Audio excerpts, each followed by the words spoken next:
Talent director Prashanth Varma ఎందుకనో ఈ మధ్య సైలెంట్ అయ్యారు. చేతిలో ఇంట్రెస్టింగ్ ప్రాజెక్ట్స్ ఉన్నా అప్డేట్స్ మాత్రం ఇవ్వటం లేదు.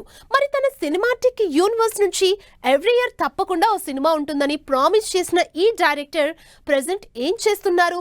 ఇంతకీ పీవీసీయూ సినిమాల షూటింగ్ స్టేటస్ ఏంటి?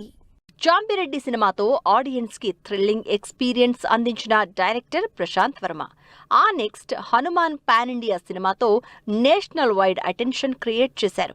అలాగే ప్రశాంత్ వర్మ సినిమాటిక్ యూనివర్స్ పేరుతో తెరకెక్కించే సినిమాలు అందరి అటెన్షన్ గ్రాప్ చేస్తున్నాయి. అయితే ఈ ప్రెస్టీజియస్ ప్రాజెక్ట్స్ నుంచి అప్డేట్స్ ఇవ్వకుండా డిసప్పాయింట్ చేస్తూ వస్తున్నారు. దీంతో ఈ పాన్ ఇండియా సినిమాల షూటింగ్ లేటెస్ట్ స్టేటస్ ఏంటనే చర్చ జరుగుతోంది. ప్రజెంట్ ప్రశాంత్ వర్మ మహాకాళి, జై హనుమాన్, అథీరా సోషియో ఫ్యాంటసీ ప్రాజెక్ట్స్ తో బిజీగా ఉన్నారు.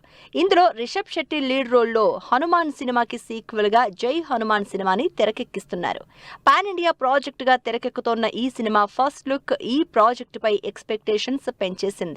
అయితే ఈ మూవీ నుంచి ఎలాంటి అప్డేట్స్ ఇవ్వకుండానే జై హనుమాన్ ని జెట్ స్పీడ్ లో పూర్తి చేస్తున్నట్లు తెలుస్తోంది. ఈ ఇయర్ లో విడుదలని ప్రకటించిన ప్రశాంత్ వర్మ జై హనుమాన్ నుంచి రివీల్ చేసే ప్రమోషనల్ కంటెంట్ కోసం ఎదురు చూస్తున్నారు ఆడియన్స్. జై హనుమాన్ సినిమాని డైరెక్ట్ చేస్తున్న ప్రశాంత్ వర్మ మరోవైపు మహాకాళి, అధీరా అనే 2 ప్రెస్టీజియస్ సినిమాలకి స్టోరీ కూడా అందించారు. ఈ సినిమాలు పీవీసీయూ పై తెరకెక్కుతున్నాయి.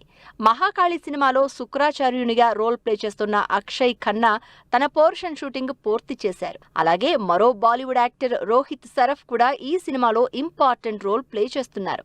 మహాకాళితో పాటు ఎస్జే సూర్య, కళ్యాణ్ దాసరి లీడ్ రోల్స్ లో ఫ్యాంటసీ సినిమా అధీరాని కూడా ప్రశాంత్ వర్మ సినిమాటిక్ యూనివర్స్ పైనే తెరకెక్కిస్తున్నారు.